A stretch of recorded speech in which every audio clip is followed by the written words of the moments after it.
राधे राधे बंधुओं, बहुत स्वागत है आपका ज्योतिष धर्म चैनल पर। बंधुओं, इस वीडियो में हम मंगल प्रधान राशि वृश्चिक और लग्न इसके बारे में चर्चा करेंगे कि मार्च में इनका महीना कैसा रहेगा। साथ ही शुभ दिन बताएंगे और अशुभ दिन और वो खास उपाय जिसको करके वृश्चिक राशि और लग्न वाले इस मार्च के महीने को उत्तम फलदायी बना सकते हैं।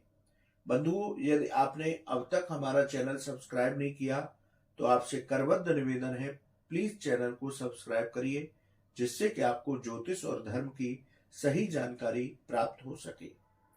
तो आइए शुरू करते हैं वृश्चिक राशि और लग्न वालों के लिए मासिक राशिफल की चर्चा। शनि की ढैया इस वक्त वृश्चिक राशि और लग्न वालों पर चल रही है। यदि ग्रहों की स्थिति देखी जाए तो ग्रहों का गोचर मार्च के महीने में कुछ इस तरह से रहने वाला होगा। शनि देव अपनी स्वयं की राशि कुंभ में चतुर्थ भाव में पूरे महीने गोचर करेंगे। 17 मार्च को ये यहाँ पर उदय हो जाएंगे। शुक्र जो है 7 मार्च को यहाँ पर प्रवेश करेंगे और पूरे महीने यहीं पर रहेंगे। 15 मार्च को मंगल आपके चतुर्थ भाव कुंभ राशि में गोचर करेंगे। 7 मार्च को बुध जो है देवगुरु बृहस्पति की राशि मीन में प्रवेश करेंगे। वहीं सूर्य संक्रांति होगी तो 14 मार्च को सूर्य पंचम भाव में गोचर करेंगे। राहु देवगुरु बृहस्पति की राशि में पूरे महीने पंचम भाव में ही गोचर करेंगे। वहीं देवगुरु बृहस्पति मंगल देव की यानी कि मित्र राशि में छठे भाव में गोचर करेंगे और केतु आपके एकादश भाव लाभ भाव में कन्या राशि में पूरे महीने गोचर करेंगे। तो वृश्चिक राशि और लग्न वालों की ये ग्रहों की स्थिति मार्च के महीने में रहने वाली होगी। बंधुओं, वृश्चिक राशि और लग्न वालों पर शनि की ढैया चल रही है, तो थोड़ा सा संभल करके रहना होगा, उपासना से जुड़ना होगा। डरने की, भय की कोई आवश्यकता नहीं है। अब प्रत्येक भाव के अनुसार राशिफल की चर्चा करते हैं। प्रथम भाव आपके आत्मविश्वास, व्यक्तित्व और मान सम्मान का भाव है। 15 मार्च तक आपके आत्मविश्वास में वृद्धि होगी।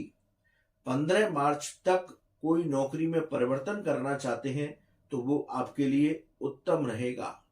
15 मार्च के बाद नौकरी और व्यापार में जल्दबाजी में कोई भी निर्णय लेने से बचें। मेडिकल के फील्ड से जुड़े हुए लोगों को इस महीने विशेष सफलताएं प्राप्त होंगी। आपका आत्मविश्वास बढ़ेगा, लेकिन अति आत्मविश्वास से आपको बच करके रहना है। ओवर कॉन्फिडेंस में आदमी गलत निर्णय ले लेता है। ऐसी स्थितियों से आपको इस महीने बच करके रहना होगा। बंधु, बात करते हैं द्वितीय भाव की। द्वितीय भाव धन का भाव है, वाणी का भाव है और परिवार का भाव है। द्वितीय भाव के अधिपति देवगुरु बृहस्पति आपके छठे भाव में गोचर कर रहे हैं, तो आपकी आर्थिक स्थिति में इस महीने सुधार होगा। कोई भी रुका हुआ या फंसा हुआ पैसा है, आपको प्रयास करने से इस महीने वापस मिल सकता है। यदि आपने किसी भी चीज के लिए, व्यापार के लिए, लोन लेने के लिए अप्लाई कर रखा है तो इस महीने आपका लोन क्लियर हो जाएगा, आपको लोन भी मिल सकता है। आप इस महीने वाणी की मधुरता को बना करके रखें तो आप अपने सारे काम बना लेंगे। इस महीने वृश्चिक राशि और लग्न वालों को परिवार का सहयोग प्राप्त होगा। तो बंधुओं, द्वितीय भाव के उत्तम फल वृश्चिक राशि और लग्न वालों को इस महीने प्राप्त होंगे। बंधुओं, बात करते हैं तृतीय भाव की। तृतीय भाव पराक्रम का भाव है, भाई बहनों का भाव है, छोटी यात्राओं का भाव है। पराक्रम के अधिपति शनि देव चतुर्थ भाव में गोचर कर रहे हैं, तो आपके पराक्रम और पुरुषार्थ में वृद्धि होगी। व्यर्थ के कार्यों में अपना समय और धन बर्बाद करने से बचें। किसी से भी नौकरी हो या व्यापार, वाद विवाद की स्थिति से बचें। यात्राएं, कामकाजी यात्राएं आपको थोड़ा सा परेशान कर सकती हैं, आपको मानसिक अवसाद की स्थिति दे सकती हैं, इसलिए परेशान होने की आवश्यकता नहीं है।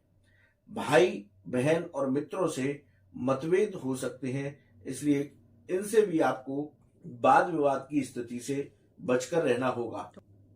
बंधुओं, बात करते हैं चतुर्थ भाव की। यहाँ पर त्रिग्रही योग बन रहा है। शनिदेव स्वयं की राशि में है, शुक्र यहाँ पर 17 मार्च को प्रवेश करेंगे और 15 मार्च को यहाँ पर मंगल देव भी आ जाएंगे। चतुर्थ भाव के फलों की चर्चा करें तो यहाँ भौतिक सुख सुविधाओं में वृद्धि होगी, इसलिए आप खर्चों पर नियंत्रण रख करके चलें। भौतिक सुख सुविधाओं में आदमी आनंद का जीवन व्यतीत करने की कोशिश करता है। धन आगमन अच्छा है, शनि की ढैया चल रही है, इसलिए संभल करके चलना है। धन को व्यर्थ के कार्यों में, भोग विलास में खर्च करने की आवश्यकता नहीं है। दूसरा व्यक्ति भौतिक सुख सुविधाओं में किसी को देख करके खर्च करता है, इसलिए अपनी तुलना किसी से न करें। अपना सामान्य जीवन इस मार्च के महीने में व्यतीत करें। प्रॉपर्टी के मामलों में आपको इस महीने सफलता प्राप्त होगी। आपका नया मकान खरीदने का योग बनेगा। यदि आप कोई नया मकान देख रहे हैं तो ये सर्च आपकी मार्च के महीने में पूरी हो सकती है, लेकिन माता के साथ आपके वाद विवाद की स्थिति आ सकती है, इसलिए माता के साथ वैचारिक मतभेद से बचें। बंधुओं, बात करते हैं पंचम भाव की। पंचम भाव अचानक धन लाभ का भाव है। पंचम भाव विद्या का भाव है। पंचम भाव प्रेम संबंधों का भाव है। यहाँ पर सूर्य बुध का बुधादित्य योग बन रहा है, वहीं सूर्य और राहु मिलकर के ग्रहण योग और राहु और बुध मिलकर के जड़त्व योग बना रहे हैं। राहु मन को विचलित करता है, इसलिए थोड़ा सा संभल करके इस महीने में निर्णय लें। यदि आप स्टॉक मार्केट में, शेयर बाजार में निवेश करते हैं तो जल्दबाजी से बचें, बहुत सोच समझ करके निर्णय लें।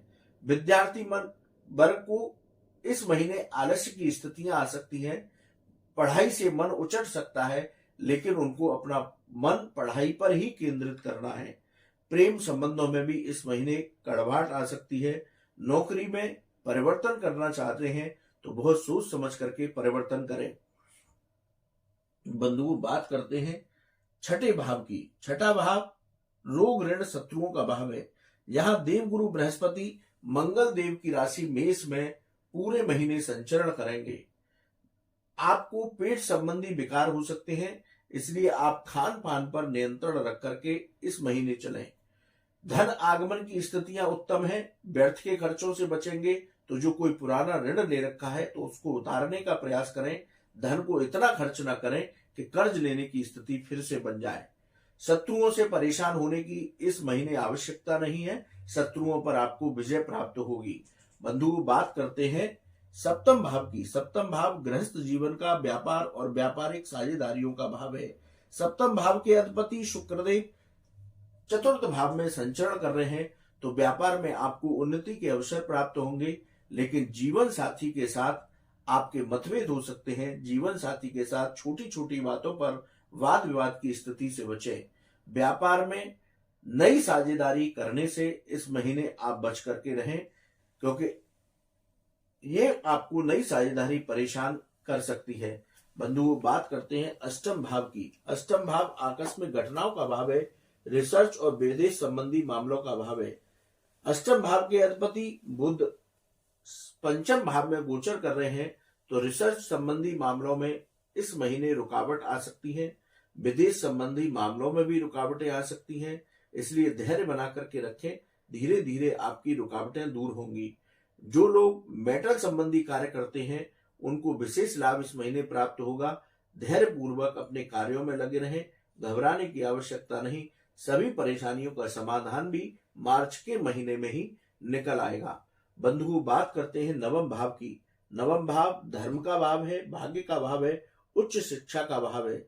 राहु का दृष्टि संबंध आपके नवम भाव से है, तो भाग्य के भरोसे बैठने का बिल्कुल भी प्रयास ना करें। इस महीने आप परिश्रम करेंगे तभी आपको सफलता प्राप्त होगी।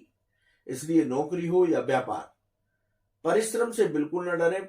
पराक्रम में वृद्धि है, तो अपनी सकारात्मक ऊर्जा के साथ आप अपने कार्यों में लगे रहें। मानसिक तनाव को मन पर हावी न होने दें। मेडिटेशन और योगा के द्वारा अपने तनाव को दूर करने का प्रयास करें। उच्च शिक्षा से जुड़े हुए छात्रों को भी थोड़ी सी रुकावटें आ सकती हैं, परेशानियों का सामना करना पड़ सकता है। बंधुओं, बात करते हैं दसम भाव की। दसम भाव आजीविका का भाव है। देखिए, 14 मार्च तक सूर्य यहां पर रहेंगे चतुर्थ भाव में, और 14 को संक्रमण करके पंचम भाव में पहुंचेंगे। आपके दसम भाव के अधिपति हैं सूर्य देव, तो नौकरी में परिवर्तन इस महीने आप 15 मार्च तक करते हैं तो आपको उत्तम फलों की प्राप्ति होगी। व्यापार में इस महीने आपको लाभ के अवसर प्राप्त होंगे। नौकरी और व्यापार में वाद विवाद की स्थिति से बचकर रहना होगा। पिता के स्वास्थ्य का ध्यान रख करके चलें, क्योंकि पिता के स्वास्थ्य में गिरावट आ सकती है। बंधुओं, बात करते हैं एकादश भाव की। यहाँ पर केतु पुण्य फलों का उदय करते हैं। केतु कन्या राशि में संचरण करेंगे तो धीरे धीरे आपका आर्थिक पक्ष मजबूत होगा। नौकरी और व्यापार में आपको लाभ के अवसर प्राप्त होंगे। आपकी वेतन वृद्धि होगी, जिससे कि आपका आर्थिक पक्ष मजबूत होगा। बंधुओं, बात करते हैं द्वादश भाव की। द्वादश भाव खर्चों का भाव है। विदेश संबंधी मामले और कोर्ट कचहरी के संबंधित मामलों का भाव है। द्वादश भाव के अधिपति शुक्र चतुर्थ भाव में गोचर कर रहे हैं। व्यर्थ के खर्चों पर नियंत्रण रख करके चलें। कोर्ट कचहरी के मामलों में सावधानी बरतें। विदेश संबंधी मामले धीरे धीरे गति पकड़ेंगे। तो ये हमने 12 भावों के अनुसार आपको मार्च के राशिफल की चर्चा की। यदि इस महीने के शुभ दिनों की चर्चा की जाए तो 3, 5, 8, 13, 16, 22, 25 और 31 ये तारीखें आपके लिए शुभ रहेंगी। इनमें आप अपने विशेष कार्य कर सकते हैं। वहीं अशुभ दिनों की बात की जाए तो 1, 9, 10, 17, 18, 27, 28 और 29 ये तारीखें थोड़ी सी आपके लिए अशुभ रहेंगी। इसलिए नौकरी व्यापार में या कहीं भी वाद विवाद की स्थिति से बचें। वाहन सावधानी पूर्वक चलाएं तो ये महीना आपके लिए उत्तम फलदायी होगा। बंधुओं, वृश्चिक राशि और लग्न वालों को इस महीने क्या खास उपाय करने चाहिए?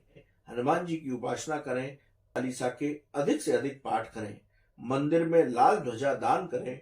तो वृश्चिक राशि और लग्न वालों की ढैया का ये समय होने के बावजूद भी मार्च का महीना उत्तम फलदायी होगा। बंधुओं, आपको ये वीडियो कैसा लगा आप कमेंट बॉक्स में लिखें। यदि आप सभी को महाशिवरात्रि पर्व और होली उत्सव की मंगलमय शुभकामनाएं। राधे राधे।